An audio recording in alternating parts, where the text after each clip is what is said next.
can't lie, life was fucking hard for me. This is my underdog story. What's up, everybody? This is Josh from Modal Access. Today we got an interview with the dope MC out of Las Vegas. Yes, sir. His name's Rofashow. Yes, sir. So he just dropped that new video for the Chump Change. How was you feeling it, bro? Man, I was fucking with it, man. Like, honestly, niggas was just in the streets, like. Okay. It was it was a good time. Like that's exactly what it was, bro. I had hella fun out there, like, but I really did just realize, like, I do take a lot of stuff for granted out in America. You know what I mean? Because out there, it really did look like Call of Duty maps, you know? And like, for real, it's just so much poverty out there, and it made me just appreciate where I'm from, you know? Yeah. Exactly. Like, you shot that in Brazil, right? Yeah, I was out in Brazil. I was out in São Paulo. You ever been out there? Nah, I haven't. Honestly, I haven't even left the United States left yet, man. Me neither, bro. That was my first time out of the country. So, you know, I wanted to do it big. Like, I really wanted to get out there and just shoot that video for Chump Change. It's always been, like, really a dream for me to just get out there and make that happen. Ever since I've seen, like, A$AP Rocky Wild for the Night video, you know, you see these young kids that have these huge AK-47s and stuff like that in the videos. It's kind of scary, but stuff like that kind of just excites me, because I know for a fact, like, other people aren't out there doing those types of things. So I wanted to go out there and just get that footage, like, and it looked exactly how it looked in, like, Fast and Furious movies. You know what I mean? Yeah, I can tell you looked for that for inspiration. Exactly. Why did you go to Brazil, man?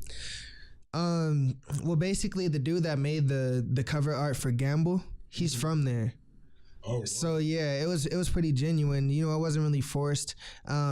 Basically, I was just looking for somebody to do my album cover art. And when I found him, I just seen his shit was hard as hell. And we were going back and forth. We literally spent days out there, we spent days just going back and forth through the DMs until we literally got the finished product for Gamble, you know? Word. So basically, he was the plug. He connected me with the person that was working on my second album cover, the one that I'm working on right now. So we finished that same exact process. It took like 3 days of us going back and forth, but when we finally finished it up, he was like, yo, like, let's celebrate. Come out to Brazil. Like, if you ever come out to Brazil, I'll look out for you. Wow. And that's exactly what he did. So it was almost time for Carnival. Like, I've always seen, like, those carnivals. Yeah, and I've always been curious about those. Me too, bro. Like, you know, like when you watch Rio or something like that, yeah. it was just like that. But I was trying to get out there during that time, but I couldn't really do it. So basically, just because of my visa. So my visa came in a little bit late.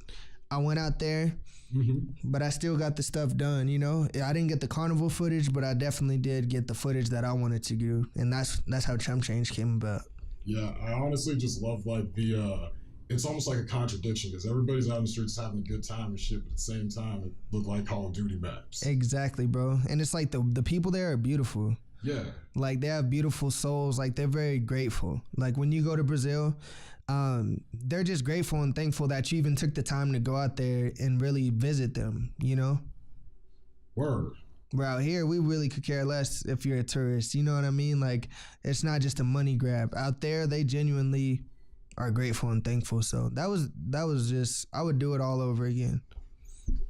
Yeah, you said something about wanting to do another video out there. Oh yeah, I definitely want to do another video out there. Maybe for my next project, I'll go back there and do the same thing, but better. Let's just segue to lyrics real quick. So you talk about being a rapper from Las Vegas. Right. So tell the people, from your perspective, what was it like growing up in Las Vegas?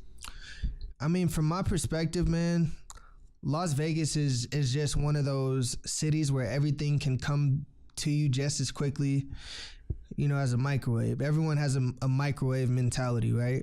If you want to make some money at 4 a.m, you can make some money at 4 a.m. If you want to make some money at, you know, any given time, it's a 24-hour city.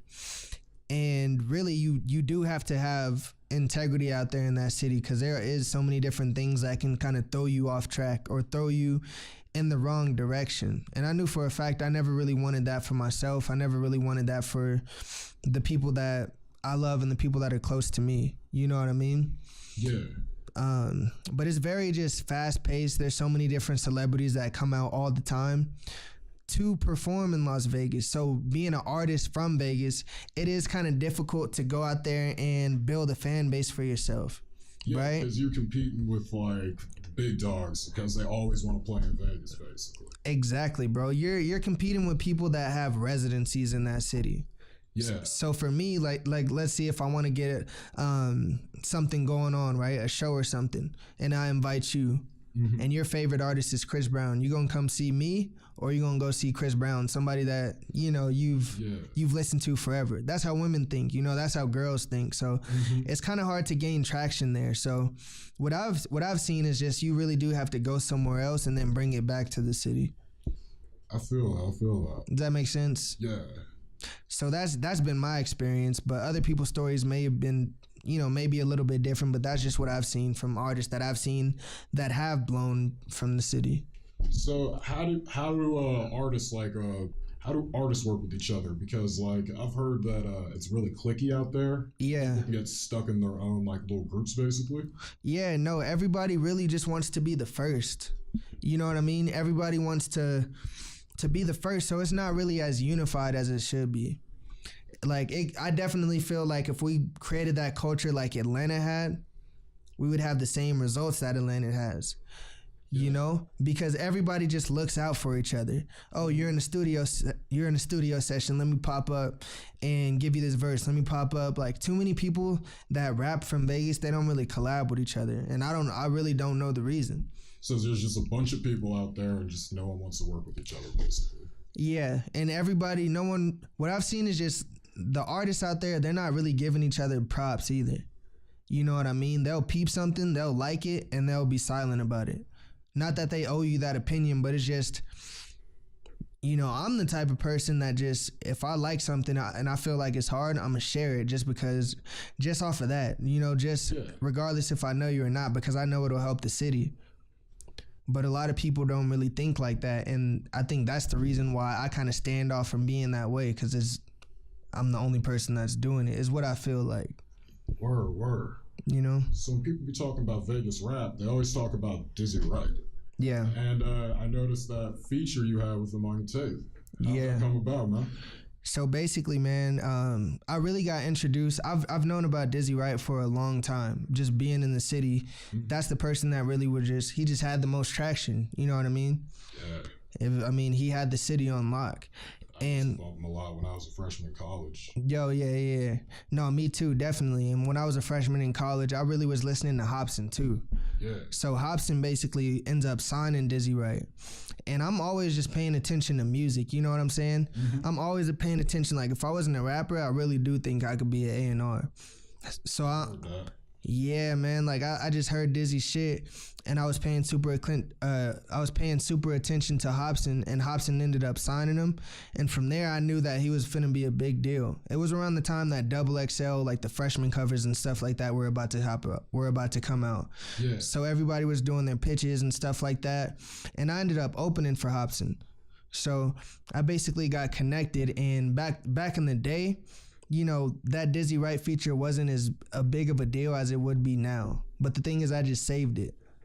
Okay, so it wasn't even as big of a deal as it was until the song actually came out. Exactly. So I've just been holding on to it for a while, not for any any strategy or anything like that. It's just like I was taking a break from music at the time, and I was sitting just going through the ringer, just going through life. I just took a break from music. What was going on, if you don't mind me asking? Just a lot of everything that I wanted to escape that city for. You know what I mean?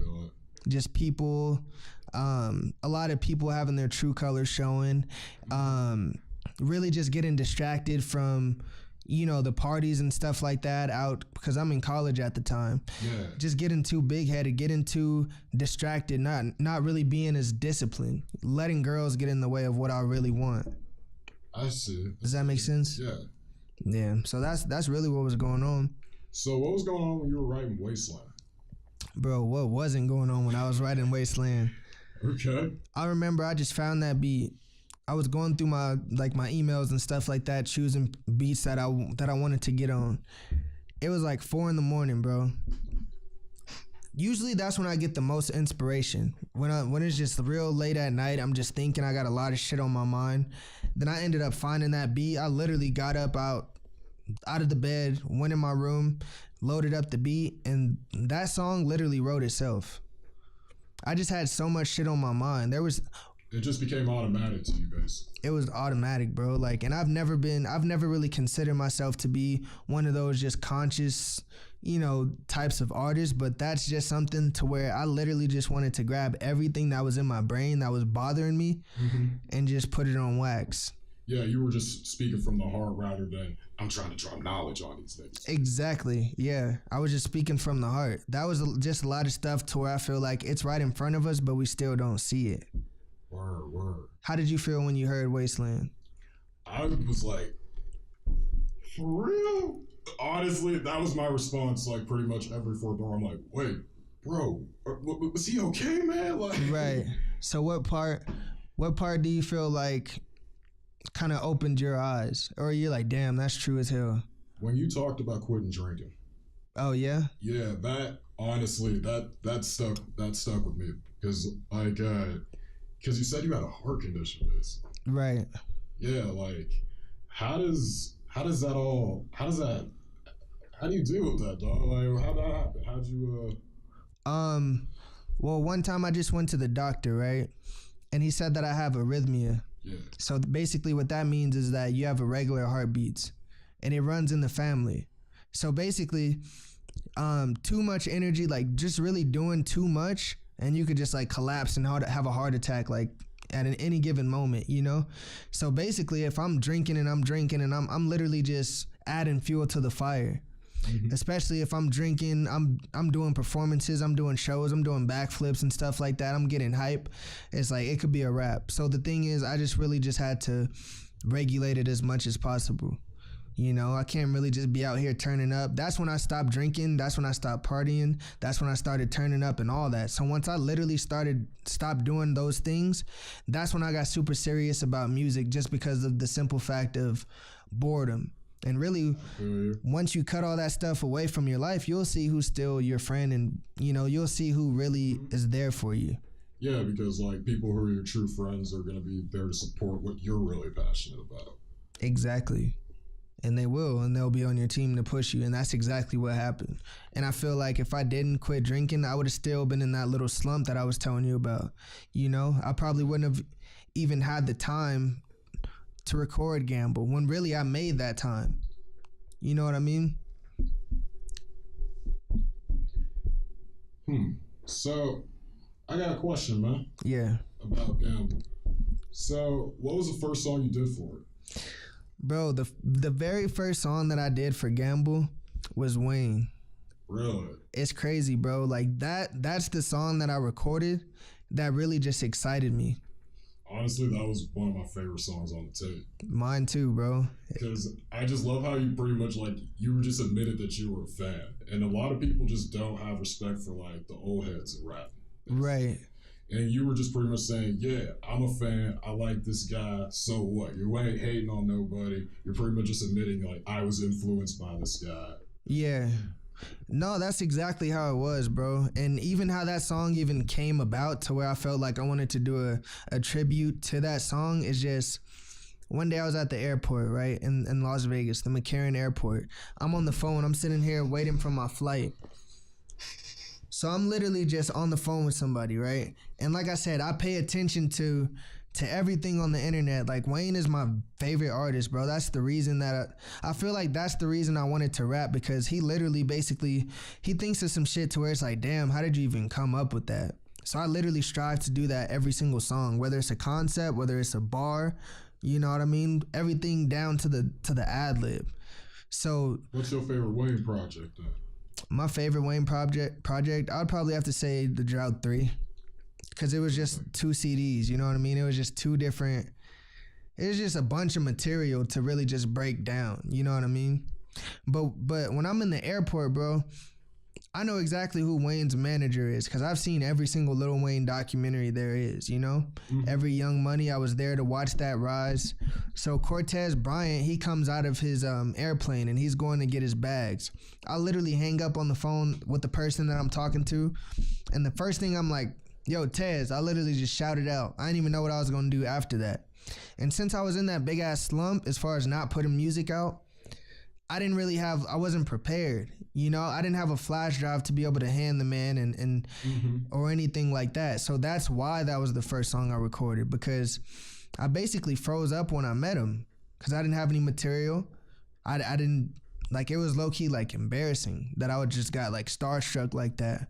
So I went straight home, recorded Wayne, and I basically made that song. The concept of that song was just, I wanted to lay everything down that I wanted to say to him. Yeah. But I didn't. You didn't. Yeah, so I really know that Wayne is going to hop on the remix one day, you know? As long as I just keep getting on these interviews and keep telling that story, it's like, I know it's going to happen. Like, it's just something that, to where it was just like, I was beating myself up over it. But then when I recorded that song, that's when I forgave myself, if that makes sense. Yeah, that makes sense. So, I got a question, man. Mm-hmm. So, something you talk about in your mixtape was that you decided to drop out and pursue music full time. Right. What made you just say, fuck it, I'm gonna pursue music full time? That just takes a lot of balls, and I feel like that's a part of why you named your tape Gamble. Exactly, bro. That's really why. That's really the concept. You just broke it down. Like, you really got to take a risk, you know, because I'd really just take the risky route versus just the super secure route as far as going to school and getting a good job and then just working for someone else. You know, I always wanted to be a boss. I've always wanted to be a boss. And for me, yeah, I'm going to school for business, learning business, but I'm taking advice from people who don't even own businesses. So of course that's gonna get me discouraged. Does that make sense? Yeah, I'm minored in business. So. Yeah. So from there, it's just, I couldn't go to school or go to class every day inspired when I'm like, damn, this is what I'm gonna end up doing. It's just like, you're just as broke as me. Why would I want to keep listening to you? Yeah, every time I was in a business class, I just wanted to get out and like actually do it. Yeah, exactly, bro. And every person's story is different. Some people go to college and they get shit done and they figure it out and they're very wealthy and prominent in what they want to do. Me, I just don't want that for myself. I want to just dedicate and allocate my time into recording music that I love and shit that I'll be happy about later on. You know, I wouldn't encourage everybody to do that just because everybody's story is different. Yeah, everybody got different perspectives, you know what I mean? Exactly. Like, I know what comes with that. Like, I have more of a responsibility. This is a job to me basically now. You know, I have to be pushing my music like it's nothing. I got to make it my business to go out there and shoot a video in Brazil. I got to make it my business to connect and network and stuff like that. I'm discovering more and more and more and more every single day as I go. I'm learning as I'm going. Versus someone who's literally sitting in the class. While you're sitting in that class, I literally met 6 different people who've introduced me to 6 other people who've introduced me to a big ass city, you know? Yeah, you're saying it makes more sense to learn by experience rather than just sit around and take notes, basically. Exactly. Word. And for me, I want to do stuff. I want to do things that have not been done before. So how can you teach me how to do something that's never been done before in college? That's how I look at it. True. So that's my breakdown as far as why I didn't want to pursue school. It's not to belittle education. It's just that was just my decision. Word, man.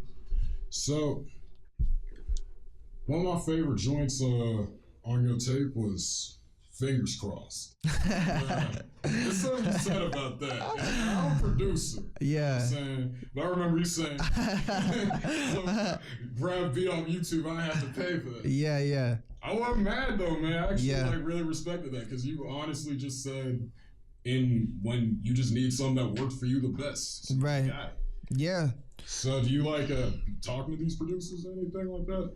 Yeah, no, I definitely do. Like, I built relationships. I mean, that was the past. That's when I first started rapping. That's when I first started making music, you know? I was literally just ripping beats off of YouTube. Like, I mean, how else are you gonna get it? You know, like if you're in high school when I was rapping, you don't have the money to just lease a bunch of beats, or really, I didn't even know you had to do that. I didn't know the process. All I knew is that if I record some shit, I know how to record it, and I could bump it in the car later. That's literally as far as my thinking was. It wasn't until I really learned business and learned the music industry and learned that type of stuff until I took it real serious, you know? Because when I started, we went from just rapping at the lunchrooms and stuff like that. So me, I just literally just loved that. I just loved to rap. Rapping at the lunchrooms. Yeah, rapping at the lunch tables in high school. Man, tell us more, man. So basically, you were just making beats on the table, basically, and just going in. Like, no, that's exactly what it was. So let me paint a picture for you. The high school that I went to, me and all the bros, we were living out there in Vegas, right? Yeah. So, this was literally all we would think about when we would go to school was the lunchroom. Not even to eat, literally just to cipher, right? So right before the bell would ring, everybody would go down, like get in line, grab their food, try to eat hella quick, meet up in the same spot in the quad every single day just to get their shit off, basically. That's crazy. My homies that didn't even go to the same school that I went to, they would go from their schools, ditch their schools, just to come to my school, just to cipher. It was literally our culture. So it literally just became like a local thing, basically, for the high school students. For real. And that's the little things that just got the spark going. It just got all of us going. That's when we found out that we were nice. And then from there, we took it to the studio. So this all started in high school, basically. Yeah, man. That's when I got serious about it. That's when I started making beats, man. For real. So since we're going to go back in the day, so I heard your dad on the tape. Right. That shit was hard. Yeah. First and foremost. Like, I really love this flow. Like, I really like that whole take backs. Like, shit took me back to, like, the older days, basically. Right. And I'm wondering, did he teach you how to rap, basically? Well, he didn't really teach me how to rap, but he definitely encouraged you. Yeah, he encourages me. He's one of my biggest fans. He's one of my biggest supporters. He understands like the apple don't fall far from the tree. Just being able to rap is just in our lineage. You know what I mean? There would be times to where I'm 4, 5, 6 years old and he was rapping with his friends. He would literally bring me to the studio with him. Because my mom and my dad split up, so when I was at my dad's house, he would be going to the studio, and I would tag along. Because me, yeah, of course, I listen to the radio, I hear the songs, but he was the person that showed me the actual process. Like, oh, this is how you record, because I've never seen that before. Do you expect to be making more music with your dad at some point? Because honestly, like, I kind of like that. Yeah, bro. Yeah, I'm definitely going to make more music with my dad. Like, don't be surprised if we do a joint project one time. That would be crazy, dog. Yeah, on some Birdman and Lil Wayne, like father, like son shit. Hell yeah. Because that, bro, you can't take that away. That's something that'll literally just sit in your family tree. You can only go up from there. And he's hard, bro. Like, on that Father's Day interlude, that's why it was so important for me to throw that on there, just to let you know, like, this ain't no overnight. Like, this is something that we literally do. This is who we are. You know what I mean? Yeah. And basically everything that he taught me, that's what I was able to just bring back to my friends. And that's exactly what we did. For instance, one of the first songs that me and my homie did, and I actually talked about this in Fingers Crossed. My homie actually got socked in the face, right? By one of his by one of his girlfriend's friends. So we were at a party, right? Because we used to rap at the parties as well. My homie, he ends up talking to this other girl, and his girlfriend sees that. So she goes in here and punches him in the face. So basically what that made us do is go grab a microphone, take it straight to the closet, and then make a song. And he basically... He made a diss track just go straight out of that party, basically. Yeah, he bodied her, and it got to the point where the school that they both went to, everybody in that school found out about that song, and it literally went like locally viral, if that's a term. To the point where everybody, like, we built low key like a little bit of a fan base and a buzz just off of that one song. So once I seen how people were receptive to the music, how can you not keep going? Yeah. I feel that, man. I feel that. Like, how can you not? Like, the proof is in the pudding. So my question for you is, what's your favorite Rofashow song? Because I'm tied between three, man. Like, What's your favorite Rofashow song? I said I'm tied between three, so you want all three? Yeah, which ones and why? Paraphernalia, because that shit gets me amped. You talking about I ain't turning up no more? Well, Yeah, I wasn't yeah. so sure about that with paraphernalia. I feel you. Like Bob God's verse had me hyped, and then when you went in there, Yeah. like, stop. Man, most of these rappers is crazy. Yeah, Like, yeah. Like, I just, and that beat, honestly, just so energetic. That's exactly how I felt. What's the second one? Fingers crossed, just because, it was just, I honestly just really love that beat. Yeah, Just the way you flowed on it. Like, it was just seamless, basically. that's crazy, You bro. just wrote it like air, basically. That's like my least favorite. That's my least favorite. That's one of my least favorite songs. Like, that's one of the songs where I'm like, damn. But it did fit in as far as an outro. That's literally one song I've only heard like one time. It's honestly perfect as an outro because it's like the most laid back tracks. Yeah. No, but a lot of people do like it. I think I just don't like it as much. Not because like I'm not going off or anything on it. It's just because like it's a lot of personal stuff. Like I just don't even feel like rehearing for me, you know? Mm-hmm. So, What's the third one? third one, since I said paraphernalia, I said, actually, Wayne. Oh yeah, Wayne. Wayne is one of my hardest ones. Wayne's is one of my favorite ones too. Like, you just went in and I just can't, like, again, everybody just, I come up from like the era of diss songs and shit. So it's honestly really a breath of fresh air just to see somebody go off about how much they like a rapper. Right. And how much they influences them. And it just kind of just shows that like the young learns from the old, basically. Right.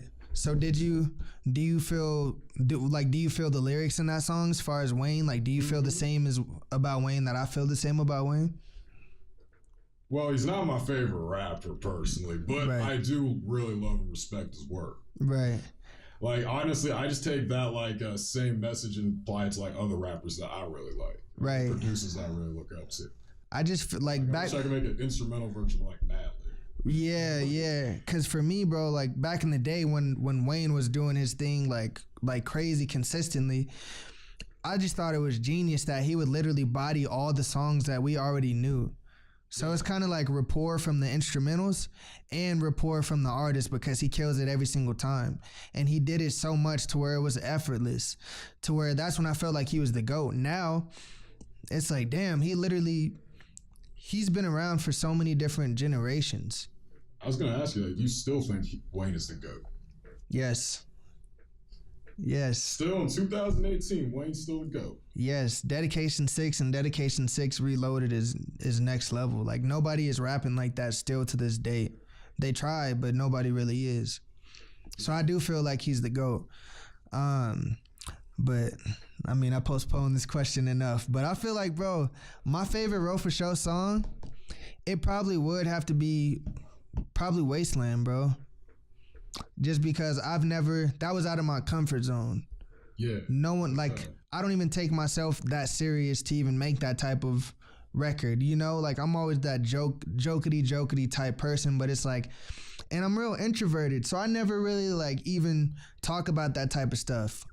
Shit definitely shows on Wasteland. About around any of my friends. None of my friends, we've had those types of deep conversations. I don't never talk politics. I never try to belittle people, you know? Because on that record, it's just I'm saying a lot of stuff that we need to hear, not that we want to hear.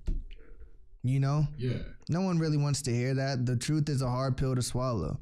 And honestly, I don't even think you were like going in like, I'm gonna like take my book and drop knowledge on all these niggas. I think you're trying to like speak from the heart, speak from your soul.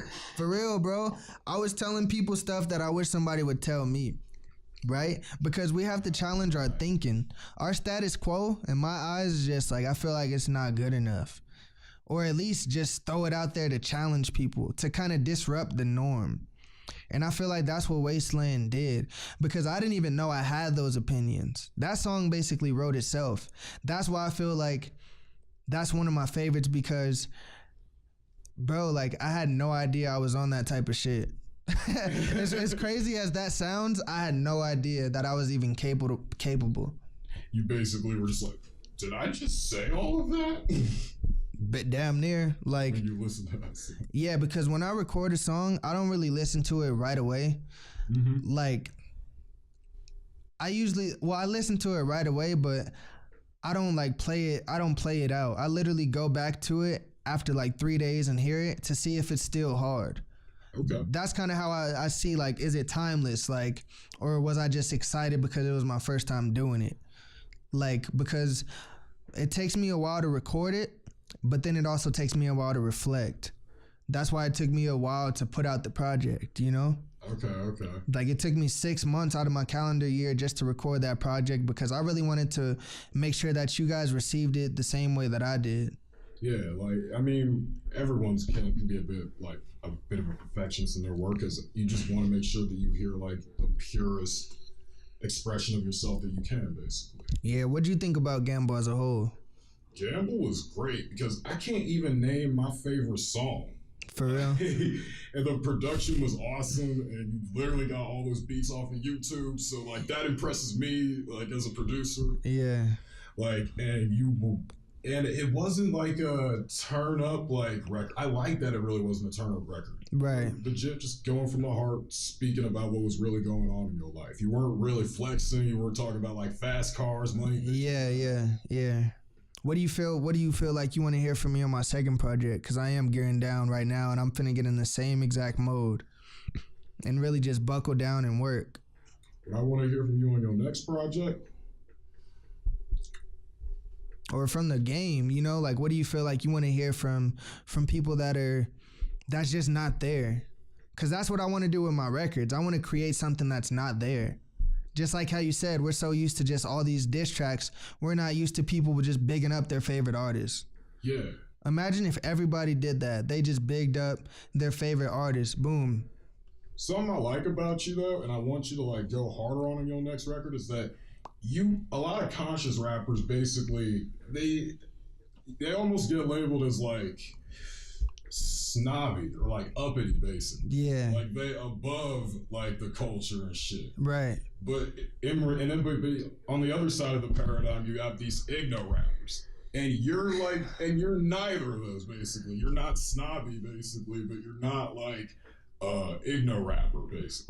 What's igno rapper mean? Like ignorant rappers? Yeah. Oh, okay, I see. I get you. Nah, I feel you. And you basically one thing I really like, man, is that you just get to the hard shit. Like, you get to people's urges, because your music still makes people want to dance. You know what I'm saying? Your music still makes people want to move and shit. Right. But it gets people thinking at the same time. Right. And that's kind of just something I want you to keep going on. Just keep doing what I'm doing. People dance, but keep them thinking at the same time. Yeah, I mean, on this second project, I'm definitely, because that was just really my real life, you know what I mean? So I'm going to always put what's going on in my real life just out there, regardless if it's uncomfortable or makes me uncomfortable. But on my second project, I really want more just catchy shit, more shit that's just more structured. Because Gamble is basically kind of like, a hard beat, and I literally go through the whole beat and just kill it from beginning to end. So on my second project, I'm trying to make more of just records. Okay, you're trying to follow the more traditional song, chorus, hook, bridge, chorus, hook. Yeah. Two. Yeah. I mean, chorus, verse. Exactly, because I feel like that's this type of stuff that'll sustain. That's the type of stuff that'll sustain an artist. I mean, a fan base.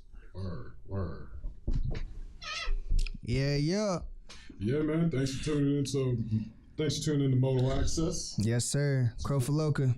Boy Josh. Rofashow. Check out Gamble. Let's get it. All streaming services. Check that out. Gamble. And also check out the video for Chump Change on YouTube. Yes, sir. Peace out. It's lit. Yo, nowadays rappers is crazy. They lying, they raps, and they front for the camera. I don't understand it. They telling a story in front of the camera like Summer and 10. Bob, I'ma give them that word.